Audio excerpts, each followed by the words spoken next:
My son watched in silence as my daughter-in-law rifled through my purse and pulled out all my money. Jessica had my bills in her hands, counting them one by one with a calmness that made my blood run cold. $20. 40. 60. 80. She didn't stop. Her face showed an expression of satisfaction, as if she were doing something completely normal, something that belonged to her by right. And Michael, my only son, was sitting on the sofa less than 6 feet away. His eyes were looking elsewhere, toward the window, anywhere but at what was happening right in front of him. He said nothing. He did nothing. He just watched in silence, a passive spectator to my humiliation. I tried to speak, but the words got stuck in my throat. 71 years of life, and I never imagined the day would come when I would feel robbed in my own home by my own family. Jessica finally finished counting. $120. Everything I had in cash for the week. Money I had withdrawn 2 days ago to pay the gardener, buy medicine, and keep a little aside for emergencies. She folded the bills carefully and, without a shred of shame, began to stuff them into her pants pocket. It was in that moment that I found my voice. Jessica, that is my money. My daughter-in-law looked up at me, and there was no guilt in her eyes. There was only annoyance, as if I were a bothersome child interrupting something important. It is more than your obligation to help support our family, she declared, finishing hiding the bills in her pocket. Her words fell on me like a bucket of ice water. Obligation? Support her family? Michael had a job. Jessica worked too. Or at least that's what they had told me. Since when had my Social Security check become their source of income? I looked at my son, waiting, silently begging him to say something, to defend me, to set boundaries. But Michael kept his gaze lost, as if the conversation had nothing to do with him. Michael, I said, and my voice sounded weaker than I would have liked. Are you going to allow this? My son finally looked at me. There was something in his eyes I didn't recognize, something that scared me more than Jessica's brazen attitude. It was resignation. It was cowardice. It was the total absence of the man I had raised. Mom, don't make things complicated, he murmured, and then looked back toward the window. Don't make things complicated. Those words echoed in my mind like a sentence. My own son had just told me not to complicate things while his wife blatantly robbed me. Jessica got up from the sofa, tossed my purse aside as if it were a meaningless object, and walked toward the kitchen with the attitude of someone who had just run a routine errand.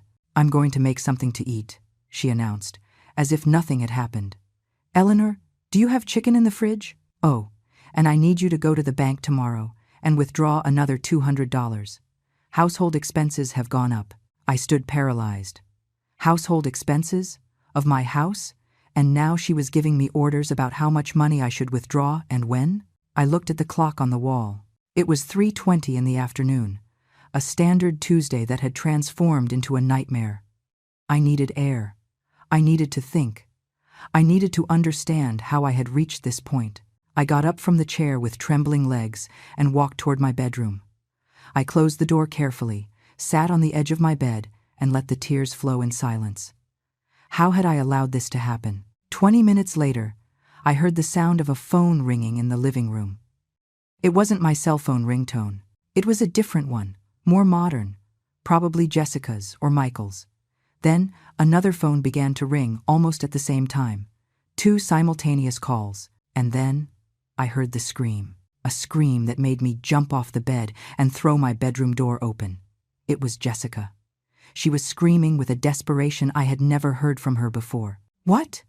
No, that's impossible. There has to be a mistake. Her voice sounded crazed, out of control. Michael was also talking on the phone. His face had lost all color and his hands were shaking so much he almost dropped the device. I walked out of my room and into the living room. Jessica had the phone pressed to her ear, her free hand gripping her hair tightly, and her eyes were bulging. You have to be wrong. Check again. That transfer cannot have gone out of my account. A transfer. Something related to money. And by the look of pure panic on her face, something had gone terribly wrong. Michael hung up his phone and looked at Jessica with an expression of horror. Jessica, they just called me too. From the bank. They say there was suspicious activity on our accounts. They say that we lost almost everything. My daughter-in-law let herself fall onto the sofa, the phone slipping from her hand and hitting the floor. Her breathing was agitated, irregular, as if she were about to suffer a panic attack. "No, no, no, no, no," she repeated over and over, rocking back and forth. I stood in the hallway, observing the scene. I didn't understand exactly what was happening, but a part of me, a very small and dark part I had never known, felt something akin to satisfaction. But before I could process that feeling, I needed to understand how I had gotten here, how I had allowed my life to turn into this. And to understand the present, I needed to go back to the beginning. It had all started 3 months ago, on a September afternoon that seemed promising and calm. I had been living alone for 5 years since my husband Robert passed away. 5 years in which I had learned to be independent in a way I never imagined possible. At 71, I managed my own finances, kept my house spotless, went to the grocery store every week, attended my doctor's appointments without anyone's help, and had even learned to use apps on my phone to pay bills. My pension was modest, but sufficient. $900 a month that I managed with precision.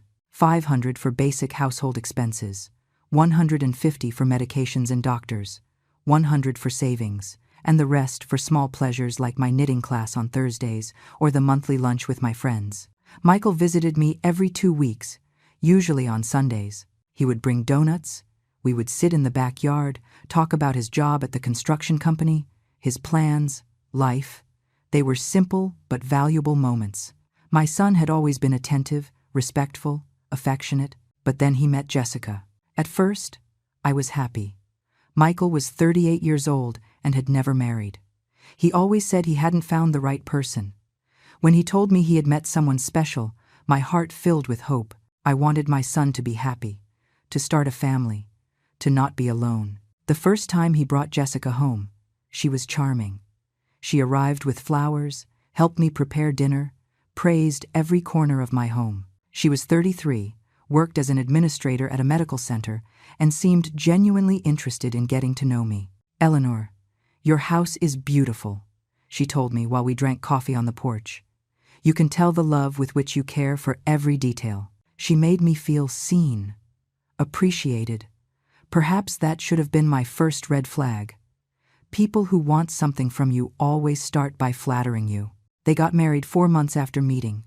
A small, intimate wedding in the garden of a restaurant. I paid for my new dress and gifted them $3,000 from my savings so they could better furnish the apartment they had rented. It was everything I had saved, but I did it with love. He was my only son, and I wanted him to start his marriage in the best way possible. The first few weeks after the wedding were normal. Michael kept visiting me on Sundays, although now he came with Jessica. She continued to be kind, although I noticed she talked more than before, had opinions on everything, and subtly began to steer the conversations. "Eleanor, do you still wash clothes by hand?" she asked one day, looking at my small utility sink. "You should buy a modern washer. At your age, you shouldn't be scrubbing clothes like that." Her comment made me uncomfortable, but I said nothing. I had a washing machine, a semi-automatic one that worked perfectly. Washing some delicate items by hand was my choice, not an imposition of poverty. "I like doing it," I replied with a smile. "It keeps me active." Jessica exchanged a look with Michael, a look I didn't know how to interpret at that moment. Now I know what kind of look that means. "See? I told you your mother is stubborn." The visits continued, but I started noticing subtle changes in my son. He spoke less. He smiled less. When I asked him something, he often looked at Jessica before answering, as if he needed her approval. One Sunday in October, they arrived without warning. It wasn't the usual visiting Sunday. It was a Wednesday afternoon. The doorbell rang, and when I opened the door, Jessica had 2 large suitcases. "Eleanor, we need to stay here for a few days," Jessica announced, walking past me without waiting for an invitation. "There are problems with mold in our apartment. They are doing repairs and it's uninhabitable." Michael entered behind her, carrying more luggage, avoiding eye contact with me. "A few days?" I asked, trying to process what was happening. "Yes, Mom. It'll just be a few days," Michael said finally. "Maybe a week. I hope it's not a problem." What could I say? He was my son. If he needed help, I would be there. That is what mothers do. Of course, it's not a problem, I replied, although an uncomfortable sensation settled in my stomach. You can use the guest room. That first night was strange. Jessica checked the guest room and began moving things immediately. This curtain is too dark. It doesn't let light in, she said, taking it down without asking. And this comforter smells like mildew, Eleanor. Do you have another one? The comforter did not smell like mildew. I had washed and dried it in the sun just 2 days prior. But I didn't argue. I didn't want to start conflicts. During dinner, Jessica commented on my food. You always cook with so much salt, she noted, tasting the stew I had prepared. At your age, you should watch your blood pressure more. My blood pressure is fine, I replied, trying to keep calm. My doctor says it is perfect for my age. Doctors don't always know everything, she retorted, leaving her fork on the plate. My aunt had a stroke from eating with too much salt. She was the same age as you. Michael ate in silence, without defending my cooking, without saying anything. That night, lying in my bed, I heard voices coming from the guest room.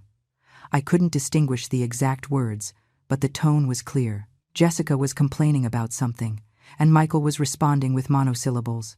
The few days turned into a week, then 2 weeks, then a month. Each day that passed, Jessica felt more like the owner of my house. She began to reorganize my kitchen. Eleanor, your dishes are organized wrong, she told me one morning, taking everything out of the cupboards. The heaviest ones should go on the bottom, the light ones on top. That way you won't hurt your back reaching for them. I hadn't asked for her opinion. I didn't need her to reorganize my kitchen. But before I could protest, she had already changed everything around. Then it was my refrigerator. We have to throw this out, and this, she declared, pulling out food that, according to her, was too old. A yogurt that expired in 3 days, vegetables that were perfectly fresh, a piece of cheese I had barely opened. Jessica, that cheese is fine, I tried to say. Eleanor, you can't risk it with questionable food at your age. Food poisoning could be serious. And so, little by little, she began to take control of every aspect of my life. By the 2nd month of their stay, Jessica wasn't just reorganizing my things anymore. Now she was giving direct orders. Eleanor, don't go out today, she told me one morning when I was getting ready to go to the grocery store. It's too cold outside. At your age, you could catch a cold, and that can turn into pneumonia. It was 65 degrees outside. Perfectly normal weather for October. I had gone out in much lower temperatures without any problem. Jessica, I have gone to the store on Thursdays for years. I will be fine. You will not go, she said firmly, taking the shopping list out of my hand. Give me the money. I'll go. You rest. I looked at Michael, who was eating breakfast in silence. I waited for him to say something, to remind his wife that this was my house and my decisions. But he just drank his coffee, eyes fixed on his phone. I gave Jessica $40. She took the money, put it in her wallet, and left without saying anything else. When she returned 3 hours later, she brought barely half of what I normally bought, and she didn't give me back the change. Where is the rest of the money? I asked. There was no change, she replied, putting the few bags in the kitchen. Everything is more expensive now, Eleanor. You should know that. I knew exactly how much things cost. I had shopped at that same store for 15 years. $40 should have been enough for much more than what she brought. But I said nothing. Not yet. I was still trying to convince myself that this was temporary, that soon they would leave and everything would return to normal. That same week, Jessica began to comment on my daily routine. Why do you go out for a walk every morning? She asked, watching me put on my sneakers. You could fall, break a hip. These things happen at your age. I walk because it keeps me healthy, I replied, trying to maintain patience. My doctor recommends it. Doctors recommend a lot of things that aren't always sensible, she retorted. What if you get dizzy? What if you fall and no one is around to help you? It would be a tragedy. I went out for a walk anyway.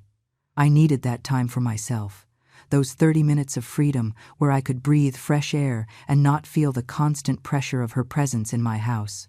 When I returned, Jessica was in my bedroom, my private space.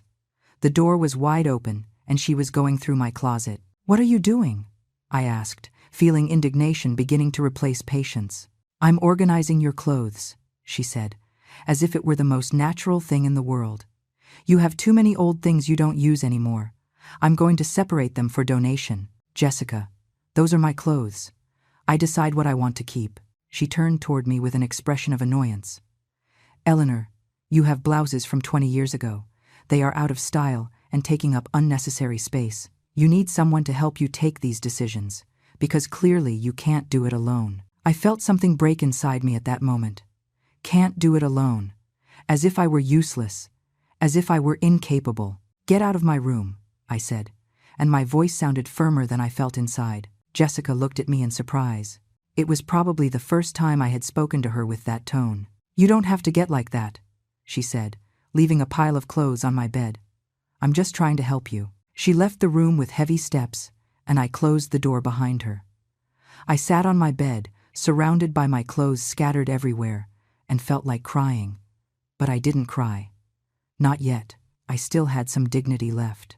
That night, while I was preparing dinner, I heard Jessica talking to someone on the phone in the living room. Her voice was loud enough for me to hear every word. Yes, we are living with her now.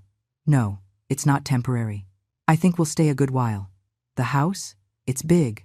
3 bedrooms. Yard. It's in a good neighborhood. Yes, all hers. It's in her name. I don't know. She's never said anything about a will. Don't worry. I'm taking care of everything. It's a matter of time. My blood froze. Matter of time for what? What was she taking care of? I stopped chopping vegetables and stood motionless, listening. Michael isn't a problem. He does what I tell him. The old lady is stubborn, but she can be handled. You just have to make her believe it's all for her own good, for her health, for her safety. Exactly. Like with your mother-in-law. Same strategy. The old lady. That's what she called me when I wasn't present, or when she thought I wasn't listening. I felt nauseous. I wanted to leave the kitchen, confront her, scream at her to get out of my house immediately. But something stopped me. A little voice in my head said, "You need to know more. You need to understand what she is planning." I finished preparing dinner in silence. During the meal, I observed Michael and Jessica with new eyes. My son ate mechanically, without looking at me. Jessica talked non-stop about how exhausted she was, about how difficult it was to take care of such a big house, about how much she and Michael sacrificed to be there with me. Sacrificed? They didn't pay rent. They ate my food. They used my utilities. And I hadn't asked them to come. Eleanor, tomorrow I need you to come with me to the bank, Jessica said suddenly. To the bank?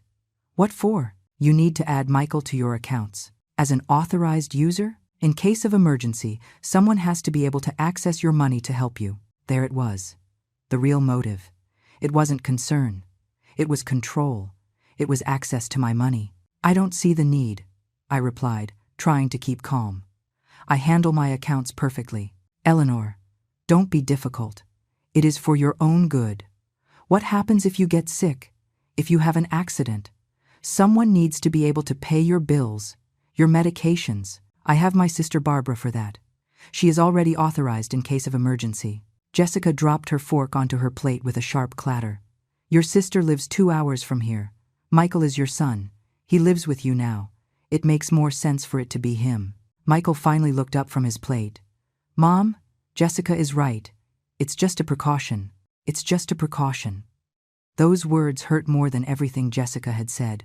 I am not going to add anyone else to my accounts, I said firmly. My finances are in order, and they will stay that way. The silence that followed was tense, heavy.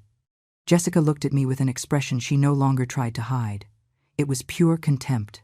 You are incredibly selfish, she finally said. After everything we do for you. I got up from the table, leaving my plate half finished, and went to my room. This time I did cry. I cried for the situation I found myself in. I cried for my son who had become a stranger.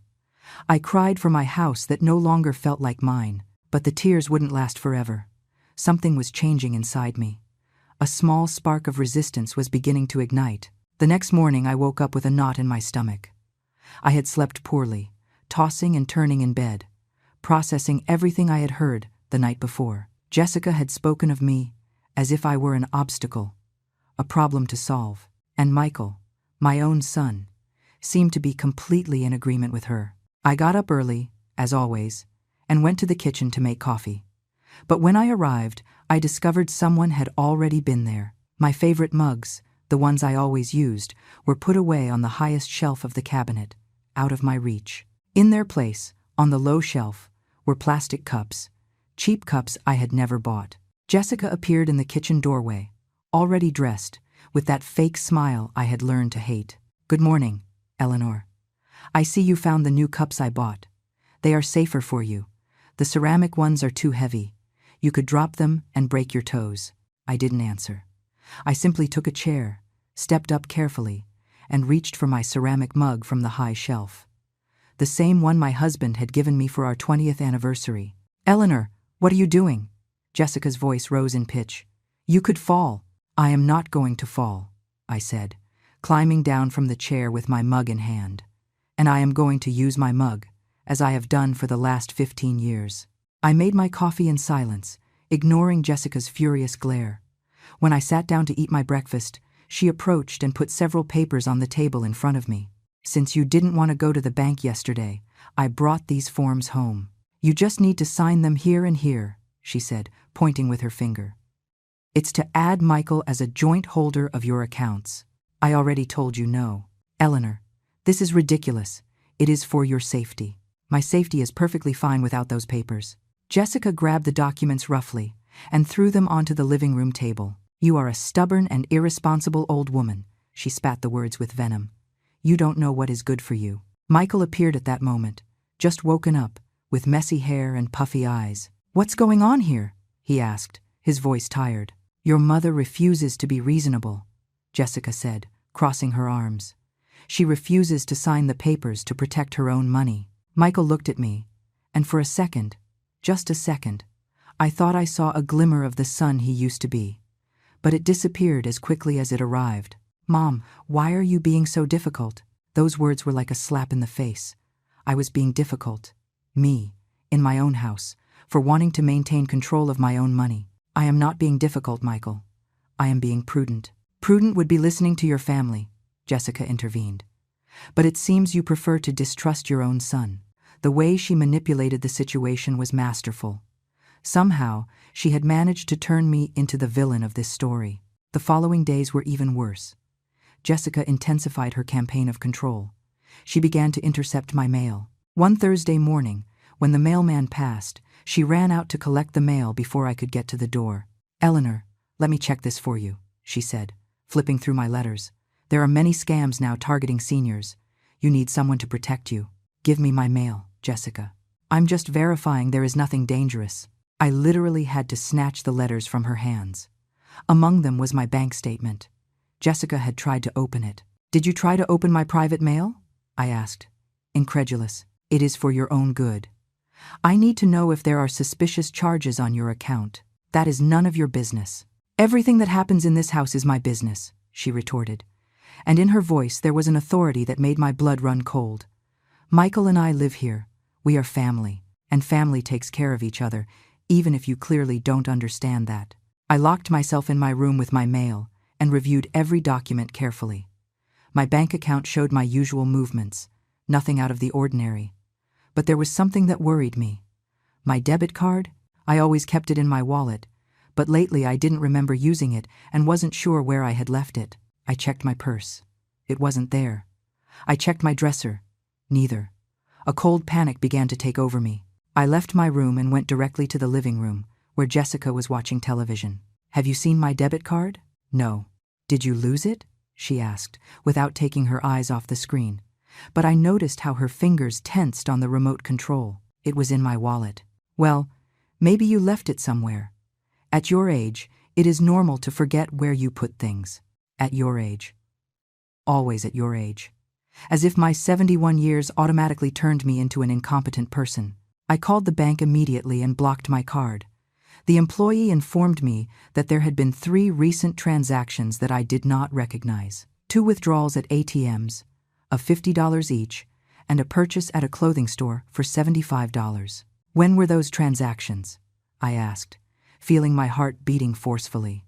3 days ago. 2 days ago. And yesterday afternoon, Mrs. Eleanor, yesterday afternoon, when Jessica had supposedly gone out to buy groceries for the house, I hung up the phone with trembling hands. $175. They had stolen $175 from my own account, and I knew exactly who it had been. I went to look for Michael.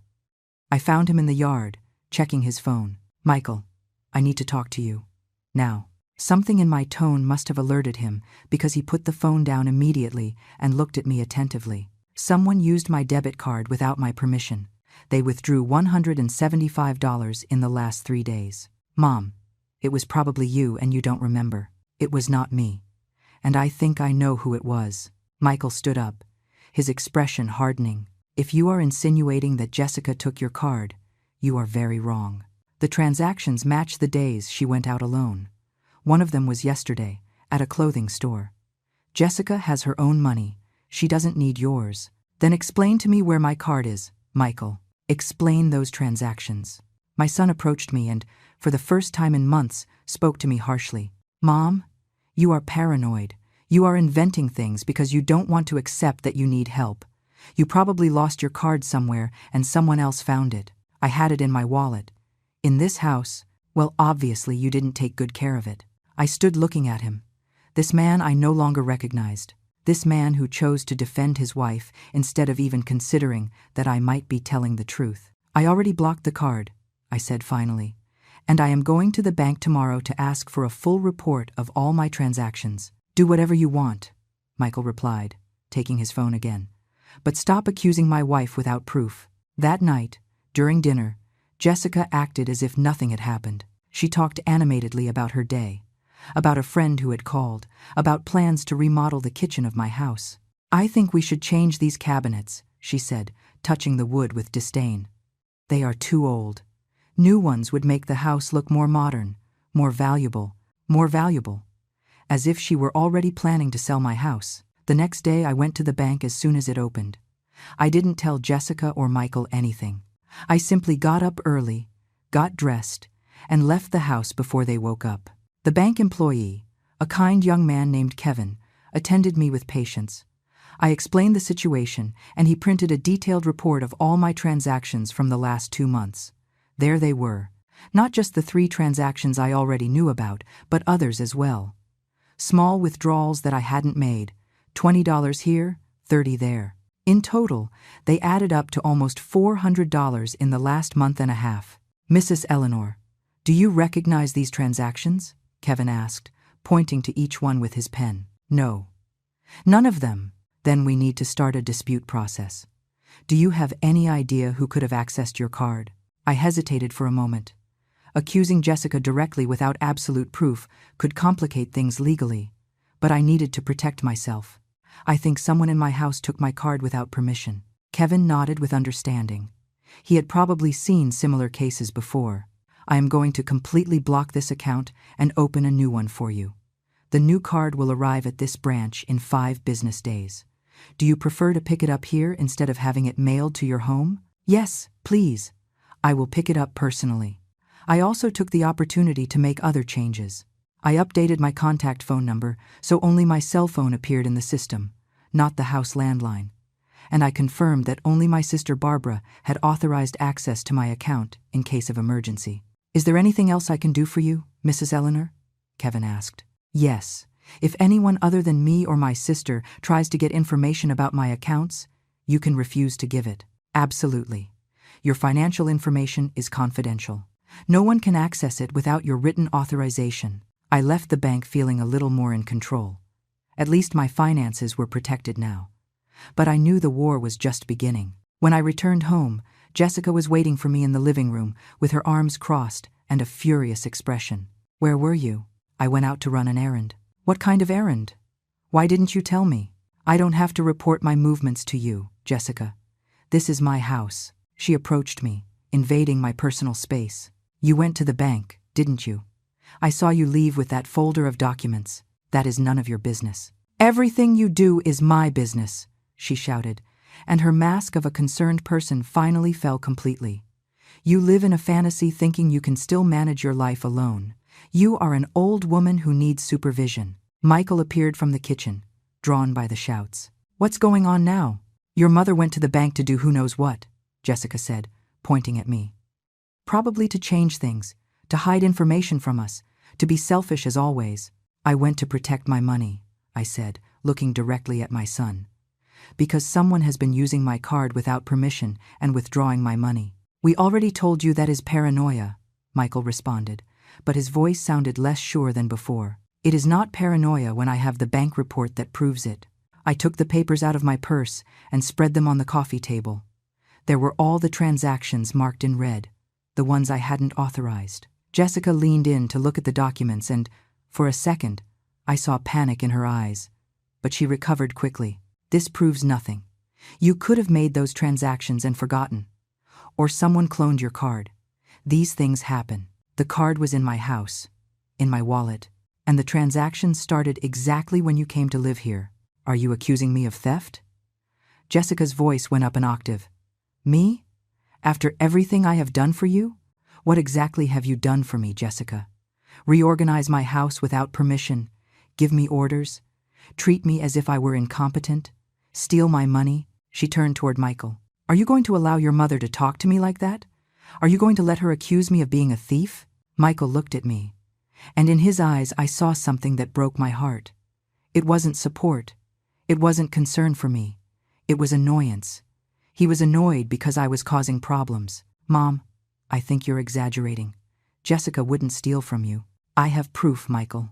You have a paper that shows transactions. That doesn't prove who made them. So you believe me, or you believe her? The silence that followed said it all. My son had chosen, and he hadn't chosen me. I think we all need to calm down, Michael said finally.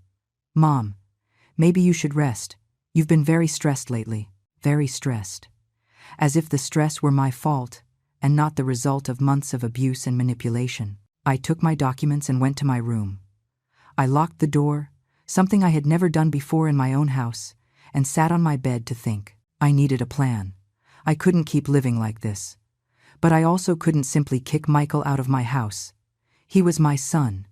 Despite everything, he was still my son. I took out my phone and called my sister Barbara. Eleanor, what's wrong? Your voice sounds strange. And then, for the first time in months, I told her everything. Every detail, every hurtful comment, every invasion of my privacy, every stolen transaction, everything. Barbara listened in silence until I finished. Eleanor, you have to get that woman out of your house. And if Michael doesn't support you, he has to go too. He is my son, Barbara, and you are his mother. A mother who is being abused in her own home. Eleanor, this isn't going to get better. This woman isn't going to stop until she has total control of your life, your house, your money.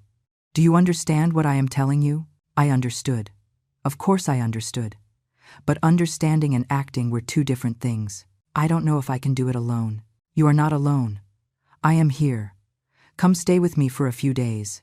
Get away from that situation and think clearly. I will help you. And my house? Your house will still be there. But you need to get out of that toxic environment before it destroys you. Barbara was right. I knew it. But there was something else I needed to do first. Barbara, I need to ask you a favor. Anything. I need you to investigate Jessica, her past, her history, anything you can find. I have a feeling this isn't the first time she's done something like this. Leave it to me. I have a friend who works in HR and has access to certain databases. I'll ask her to look up information. We hung up with the promise of talking the next day. I felt a little less alone knowing Barbara was on my side. That night, I didn't leave my room for dinner. I had no appetite and didn't want to see Jessica or Michael. I heard when they knocked on my door a couple of times, but I didn't answer. Eventually, they left me in peace. Around 10 at night, my phone rang. It was Barbara. Eleanor, I found something. Jessica worked in 3 different places in the last 5 years. In 2 of them, she was fired for financial irregularities, and there was a complaint against her by an elderly woman 2 years ago. She accused her of theft, but the case was closed for lack of solid evidence. My blood froze. An elderly woman. Yes. The lady was the grandmother of an ex-partner of Jessica's. She lived with her for several months, and when she left, valuables and money were missing. But they couldn't prove it legally. So this was her pattern. Jessica preyed on the elderly, and I was her next victim. The following days were unbearable. Now that I knew the truth about Jessica, every move she made put me on alert. I watched her when she thought I wasn't looking, checking drawers, touching objects, mentally calculating how much each thing in my house was worth. But I was also doing my own calculations. I needed time to organize my exit, to protect my most valuable belongings, to make sure that when I left, I didn't leave anything vulnerable behind. One afternoon, while Jessica was in the shower and Michael had gone out to work, I took the opportunity to store some important items. My mother's jewelry, some personal documents, old photographs. I hid them in a box inside my closet, behind the winter clothes I knew Jessica wouldn't touch for months. I also called my lawyer, Mr. Thompson, a 60-year-old man who had handled my family's legal affairs for decades. Mrs. Eleanor, how can I help you? Mr. Thompson, I need to update my will. Urgently. Is there a problem? I prefer to explain it in person. Can you see me tomorrow? Of course. 10 in the morning works for you? Perfect. The next morning, I invented that I had a doctor's appointment. Jessica insisted on accompanying me. It's not necessary, I told her, taking my purse. It's just a routine checkup. At your age, someone should accompany you. What if the doctor gives you bad news? You'll need support. Jessica, I have gone to the doctor alone for 5 years. I will be fine. But she was already taking her jacket and keys. I am not going to discuss this. Michael asked me to take care of you, and that is what I am going to do. I felt panic. I couldn't go to the lawyer's office with Jessica following me. I thought fast. Okay, but I need to stop by the pharmacy first to pick up a prescription. You can wait for me in the car if you want. Jessica accepted reluctantly. When we arrived at the pharmacy, I went in and waited a few minutes. Then I left through the back door that went to another street, caught a taxi, and gave the address of the lawyer's office. I sent a text message to Jessica from the taxi. I ran into a friend. I'm going to have coffee with her. I'll be back in a couple of hours. Her response arrived immediately. What? Where are you? Come back now. I turned off my phone. Mr. Thompson's office was downtown, in an old but well-maintained building. His secretary showed me in immediately. Mrs. Eleanor, you look worried, Thompson said, motioning for me to sit. Tell me what's happening. And I told him everything. Every detail, every abuse, every theft, every manipulation. Thompson listened attentively, occasionally taking notes. Mrs. Eleanor, what you are describing to me is a clear case of financial and emotional abuse toward a senior citizen. There are laws that protect you. I don't want to get my son in legal trouble. I understand. But you need to protect yourself. First, let's update your will. Currently, Michael is your sole heir, correct? Yes. Do you want to keep it that way? I thought about my son, about the boy I had raised, about the man he had become, about the decisions he had made in the last few months. I want the house to go to my sister Barbara. Michael can receive a fixed sum of money, but not the property. I don't want Jessica to set foot in this house as the owner. Understood. I also recommend giving durable power of attorney for financial and medical matters, designating Barbara as your representative. This will prevent Michael or anyone else from trying to make decisions for you if something happens to you. We spent the next hour arranging all the documents. Thompson worked efficiently, and I signed every paper, feeling more relieved with every signature. Mrs. Eleanor, there is something else you should consider. A restraining order against Jessica. A restraining order. Based on what you have told me, the pattern of behavior, the proven theft, you have grounds to obtain one.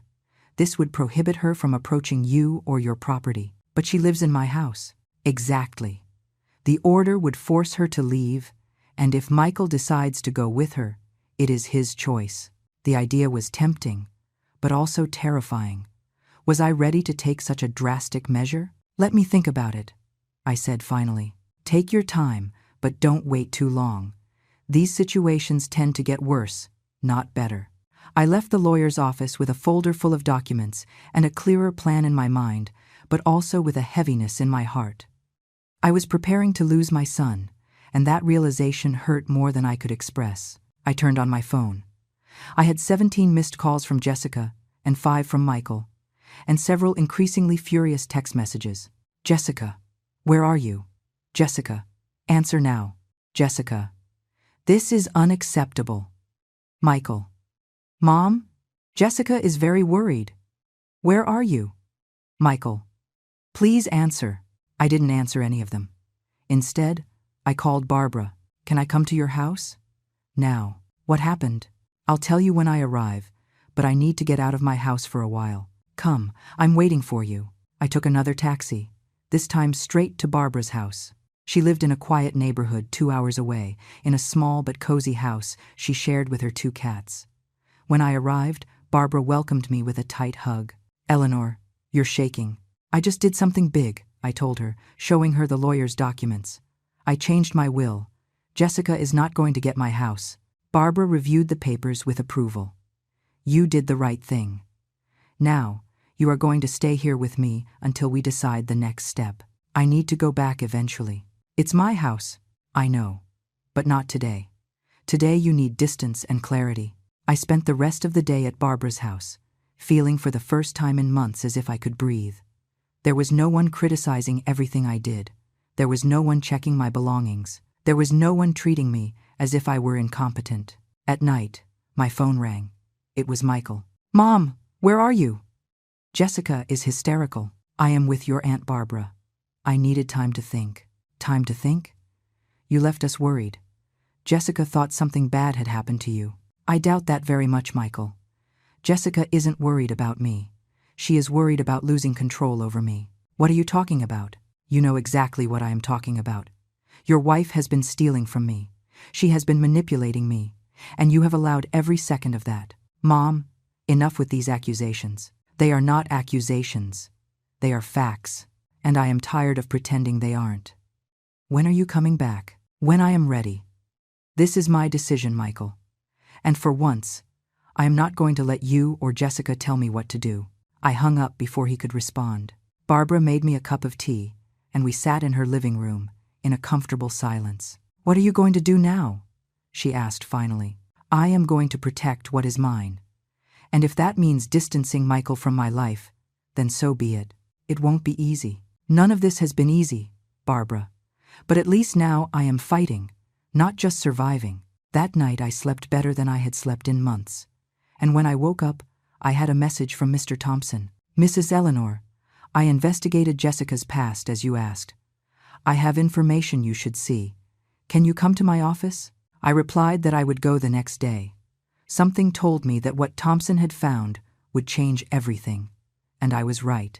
The next morning, Barbara accompanied me to Thompson's office. I needed her support, and she insisted on being present. Thompson received us with a serious expression that let me know what he had discovered wasn't good. Mrs. Eleanor, Barbara, please sit down. He opened a folder on his desk. It was full of printed documents, reports, photographs. I hired a private investigator to check Jessica's history. What we found is concerning, to say the least. He began showing me the documents one by one. Jessica has a pattern of behavior that goes back almost 8 years. She approaches men with widowed mothers or widowed fathers, elderly people who live alone. She marries quickly, moves into the elderly relative's house, and little by little begins to take control. My stomach twisted. In 3 previous cases, she managed to get the victims to give her power of attorney over their finances. In 2 of those cases, the houses were sold for medical necessity of the victims, and the money disappeared. One of the victims ended up in a low-quality nursing home, and the other died in suspicious circumstances 6 months after losing her house. I felt like I couldn't breathe. Barbara took my hand and squeezed it tight. You are saying Jessica has done this before? Barbara asked. Not only has she done it before, she has perfected it. She knows exactly what to say, how to behave, how to gain the family's trust before showing her true face.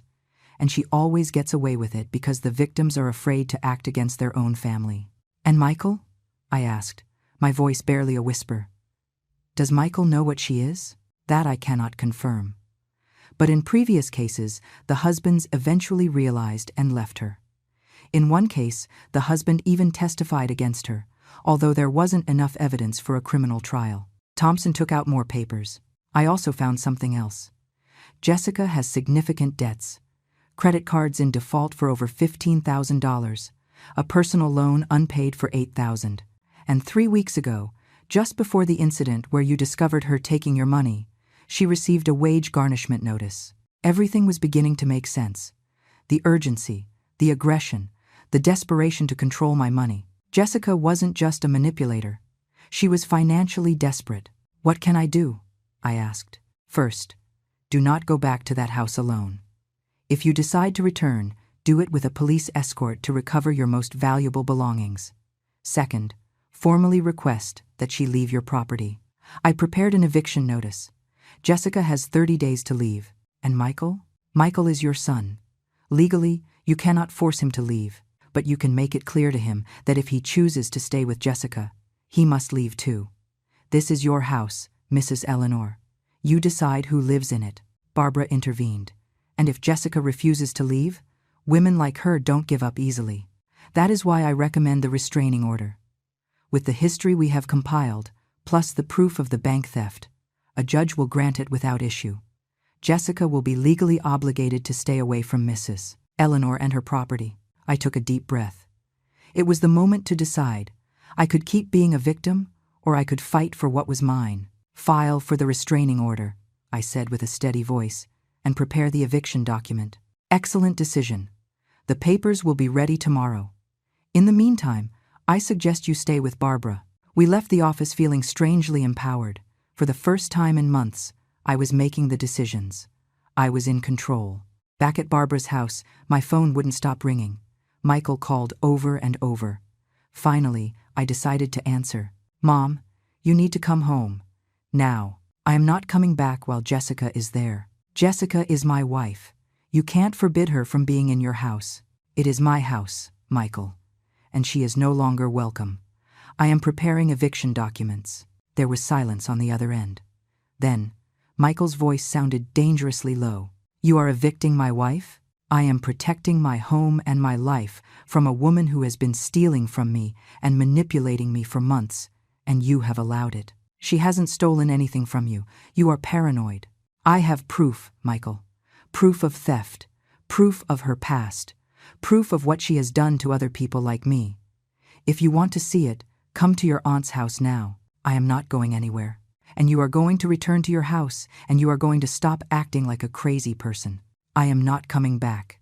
And if Jessica doesn't leave voluntarily, I will remove her with police assistance. If you do that, I'm leaving with her, and you will never see me again." His words went through me like knives. But I was no longer the weak woman of 3 months ago. I was no longer going to let fear control me. "Then I suppose that is your decision, Michael, and you will have to live with it." I hung up the phone with shaking hands. Barbara hugged me while the tears finally came out.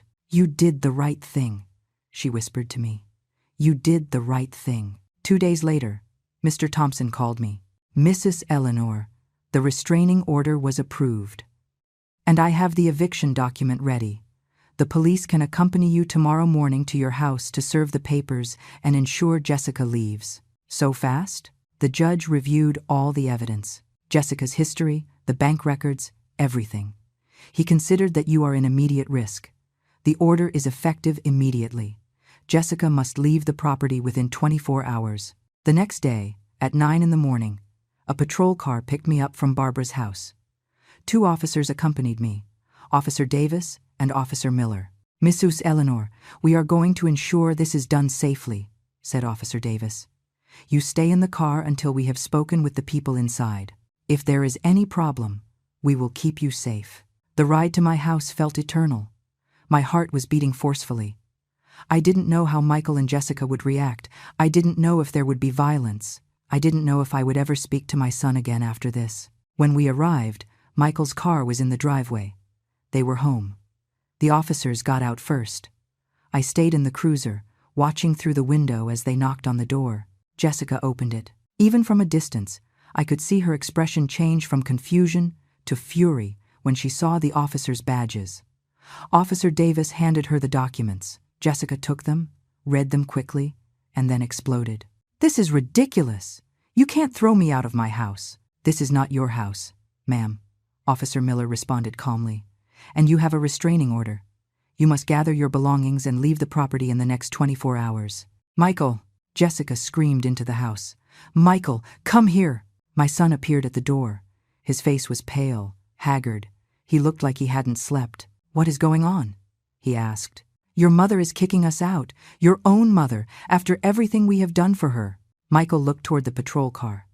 Our eyes met through the glass. I expected to see anger, or pain, or something. But what I saw was worse than any of those things.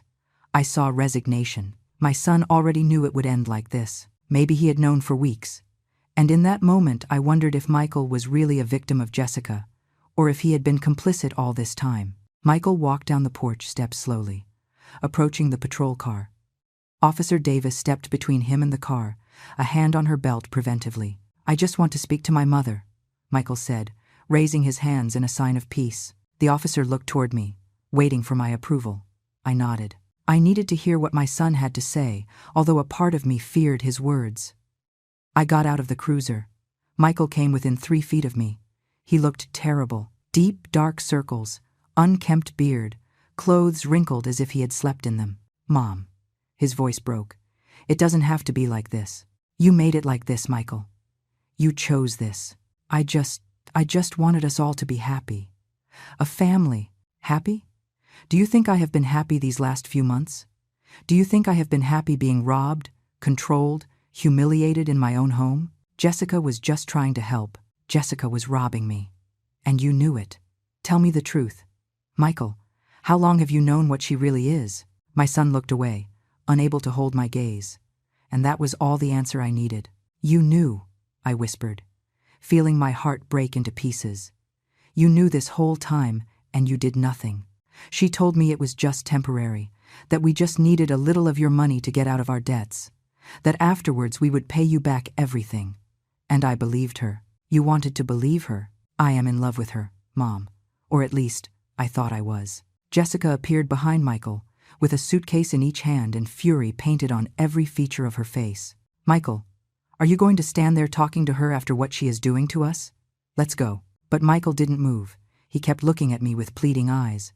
"Mom, if you drop the charges, if you let us stay, I promise everything will be different. I will protect you from now on." "Protect me?" "Michael, from whom do you think I need protection?" "From your wife, the woman you brought into my life." "Michael!" Jessica's scream was almost hysterical now. "Stop humiliating yourself in front of this ungrateful old woman." Officer Miller approached Jessica. "Ma'am, I suggest you watch your tone, and you need to leave the property now. I am not going anywhere without my husband." "Michael is an adult," Officer Davis intervened. "He can make his own decisions. You, however, have a restraining order and must leave." Jessica dropped the suitcases on the ground with violence and took out her phone. "I am going to call my lawyer. This is illegal. It is discrimination. It is abuse towards me." She began to dial with trembling fingers, but her hands shook so much the phone fell. She picked it up, tried to dial again, and then something strange happened. Her phone began to ring. She looked at the screen, and her face lost all color. "Unknown number," she murmured, but answered anyway.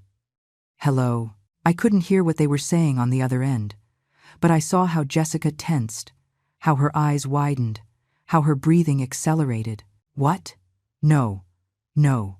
That is impossible. There has to be a mistake." Almost at the same time, Michael's phone also began to ring. He took it out of his pocket, looked at the screen, and answered. "Hello. Yes, this is Michael. What? How can my account be in the negative?" I saw panic take over both of them. Jessica had started screaming into the phone, her words increasingly incoherent. "No, I didn't authorize that transfer. Someone hacked my account. You have to give me that money back." Michael had hung up and was frantically checking his banking app. His face went from panic to absolute horror. "Jessica. Jessica. My account. Someone transferred all our money, the savings, everything. It's gone." "Mine too," Jessica shrieked. "Someone robbed us. It's all gone." She turned toward me, her eyes full of accusation and hate. "It was you. You did this. Somehow you accessed our accounts and robbed us." "I don't have access to your accounts," I replied calmly, although inside my heart was beating forcefully. "I don't even know your account numbers." "Liar. You hired someone. This is your revenge." Officer Davis approached. "Ma'am, Are you accusing Mrs. Eleanor of a crime? Yes. She robbed us. She hired a hacker or something. Do you have any proof of that? Jessica had no proof. She only had fury and desperation. Michael was still looking at his phone, switching from one banking app to another. His savings, his checking account, everything showed zero balances or negative numbers. I don't understand, he muttered. How is it possible? Who could do this? Jessica called her bank again, this time on speaker. The voice of the bank employee sounded professional but distant. Ma'am, according to our records, you authorized a transfer of $8,200 to an external account 3 hours ago. I didn't authorize anything. The transfer was made from your mobile app using your password and verification code. Someone stole my information. We will investigate it, ma'am, but these processes can take 30 to 60 days. In the meantime, the funds are not available. Jessica hung up and let herself fall onto the grass, hands on her head. She was starting to hyperventilate. Michael approached her, trying to calm her down, but he himself was in shock. Jessica, what did you do? What did you spend that money on? I didn't spend anything. I didn't make that transfer, but the bank says you used your password. It wasn't me. The officers exchanged looks. This had clearly escalated beyond a simple eviction. Mrs. Eleanor, Officer Davis said, approaching me. Do you have anything to do with what is happening here? Not directly, I replied honestly. But I did ask my lawyer to investigate Jessica's past. Perhaps what is happening is a consequence of her own previous actions. It wasn't a lie. Mr. Thompson had investigated Jessica, and what he had discovered was that she had many enemies. People she had scammed, people waiting for revenge. One of those people, according to what Thompson had confided in me, was a woman named Sarah, whose mother had been a victim of Jessica's 3 years ago. Sarah worked in cybersecurity, and when Thompson contacted her to ask for information about Jessica, Sarah had shown a particular interest in the case. If Jessica is trying to do the same thing to another person, Sarah had said, I would like to help stop her, whatever it takes. I hadn't explicitly asked her to do anything, but I hadn't told her not to do it either. And now, seeing Jessica crumble on my lawn, I understood what had happened. Sarah had found a way to access Jessica's accounts, perhaps through some vulnerability in her phone, or maybe Jessica used easy-to-guess passwords. However she had done it, Sarah had transferred the money somewhere Jessica could never recover it. It was justice. Not the legal justice the courts offered, but the justice victims sometimes had to take into their own hands. Jessica finally got up from the ground, her makeup running from tears, her clothes stained with grass. I'm leaving, she said with a broken voice. But this doesn't end here. I'm going to sue you all. You, your lawyer, whoever you hired to rob me. I didn't steal anything from you, I replied. But if you want to sue, go ahead. I am sure a judge will be very interested to hear about your history. Jessica grabbed her suitcases with abrupt movements, full of contained rage. She headed to her car, an old sedan parked on the street. She opened the trunk and threw the suitcases inside, with such force that one of them bounced and fell onto the pavement. Michael watched the scene without moving, paralyzed between two worlds, his wife who was leaving and his mother who was staying. Michael, are you coming or not? Jessica shouted from the car, keys in hand. My son looked at me one last time. In his eyes I saw something I hadn't seen in months. Clarity, as if he were finally waking up from a long dream. Jessica, he said, his voice barely audible. Did you really not make that transfer? Of course not. How can you even ask me that? Why have you lied before? About Mom's money? About your job? About why you really needed to stay here? Jessica stood motionless, the car door open. What did you say? I found the papers, Jessica. The notices from the credit cards in default. The garnishment notice. All hidden in your suitcase. I saw it a week ago and didn't want to believe it. Michael, I can explain. No. No more explanations. No more lies. My son turned toward me, and tears began to roll down his cheeks. Mom, I'm sorry. I'm so sorry. I was weak. I was stupid. I allowed her to hurt you because I was afraid of being alone, because I thought if I lost her, I would never find anyone else. I took a step toward him, feeling my own heart break. Michael, I don't deserve your forgiveness. I know I don't deserve it. But you need to know I never wanted things to go this far. When she started taking your money, I told her to stop, but she convinced me that you were selfish, that it was your duty to help us. And I believed her, because I wanted to believe her. Michael, are you coming or not? Jessica's voice was a desperate shriek now. No, my son replied, without taking his eyes off me. I'm not going. The silence that followed was absolute. Even the officers seemed to be holding their breath. Jessica got out of the car, leaving the door open. What did you say? I said I'm not going with you. It's over, Jessica. Our marriage, this charade, everything. It's over. You can't do this. I am your wife. You are a liar and a thief, and I was foolish enough to help you, but not anymore. Jessica tried to approach Michael, but Officer Miller stepped in. Ma'am, you have a restraining order. You cannot approach the property or any family member. Michael isn't included in that order. Now I am, Michael said, his voice firmer than I had heard it in months. Officer, can I request to be included in the restraining order? You can make the formal request at the station, Officer Davis responded. Considering the circumstances, I am sure it will be approved. Jessica looked at us all as if we were strangers. Her perfect plan had completely crumbled. She had no money, no house, and now no husband. All of you, she spat the words with venom, all of you are going to regret this. Especially you, old woman. This doesn't end here. Yes, it does, I said, surprised by how steady my voice sounded. It ends exactly here. You leave now, and if you try to contact me or return to this house, the officers will arrest you. Understood? Jessica held my gaze for a long moment. Then, without another word, she got into her car, slammed the door shut, and peeled out, tires screeching against the pavement. I watched her drive away down the street until the car disappeared around the corner. And only then did I allow myself to breathe.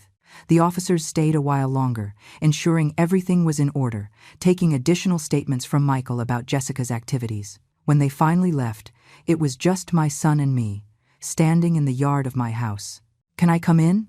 Michael asked, his voice small, like a child's. It is your house, I replied. It always has been. We went in together.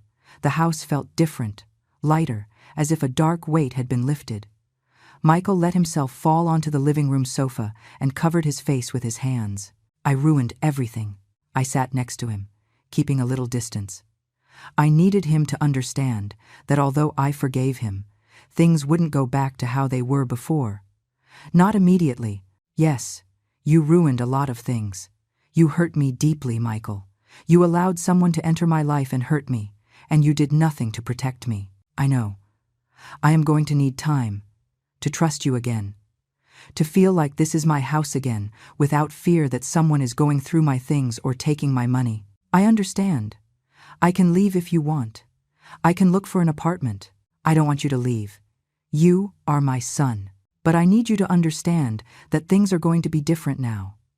This is my house, and I make the decisions about my life. No one else. Michael nodded, wiping away tears. Mom, how did you know? How did you know what kind of person Jessica was? At first, I just had a feeling.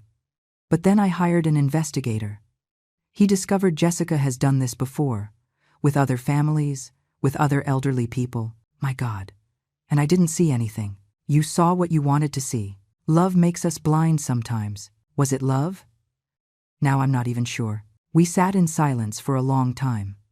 Outside, the sun was beginning to set, painting the sky in oranges and pinks. What is going to happen to the money we lost? Michael asked finally. I don't know, but I suspect whoever took that money had their own reasons. Reasons related to what Jessica did to them in the past. You had something to do with it, not directly. But let's say when you investigate someone's past, sometimes you discover that person has enemies, and those enemies can make their own decisions. Michael processed this, and then, to my surprise, a small smile appeared on his face. Poetic justice, something like that. In the following weeks, life began to return to a new normal. Michael stayed with me, but with clear boundaries. He sought help from a therapist to process everything that had happened and understand how he had allowed Jessica to manipulate him.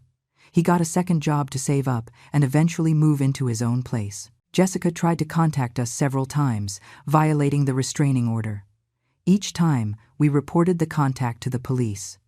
Eventually, the calls stopped. According to Thompson, she had left the city, probably looking for her next victim somewhere else.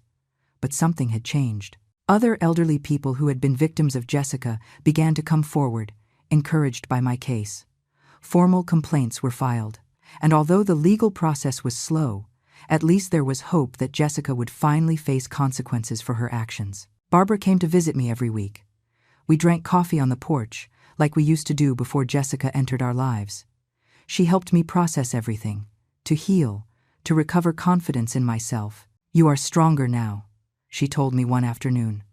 "What Jessica tried to do, what she tried to take from you, she didn't achieve. You are still the owner of your life." She was right. I had gone through the fire and come out the other side, scarred but whole. Michael and I rebuilt our relationship slowly. There were difficult conversations, tears, moments of tension. But there was also forgiveness, because in the end, he was still my son, and I was still his mother. And sometimes, love means giving second chances, although with eyes wider open. 6 months after the day Jessica left, I was sitting in my garden, enjoying the morning sun with a cup of coffee in my hand. My house was quiet. My money was safe. My life was mine again. Michael came out to the porch, dressed in his work uniform. "I'm leaving, Mom. I'll be back tonight. Be careful, son." He approached and kissed me on the forehead, something he hadn't done since before meeting Jessica. "I love you, Mom, and thank you." "For what?" "For not giving up on me. For being stronger than me." I watched him walk toward his car, and I felt a deep peace in my heart. It hadn't been easy. It had required courage, determination, and the will to confront my own family when necessary. But it had been worth it, because now, at 71 years old, I knew something with absolute certainty. No one, ever again, would have control over my life except myself. I stayed in the garden until my coffee grew cold, watching butterflies fly among the flowers I had planted, in the house I had built myself, living the life I had chosen myself. And for the first time in a long time, I felt completely free.